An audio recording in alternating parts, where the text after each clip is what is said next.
சுருதிக்கும் வராது, யுக்திக்கும் வராது. அனுபவத்துல தனியாக சில உண்மைகள் எல்லாம் வெளியாகும். அதை கடைசியாக வைத்துக் கொண்டு ஆராய்ந்து பார்க்கிற போது நான் அனுபவத்தில் பார்க்கிறேன், இதுதான் சரி என்று தேர்வு பண்ற பாருங்க. சுருதி, யுக்தி, அனுபவம், இந்த மூன்றின் மூலமாக.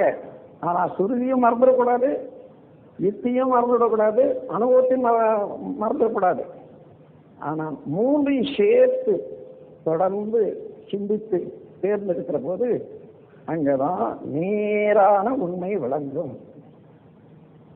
அது எல்லாரும் பழகிக் கொள்ளலாம். அதே போல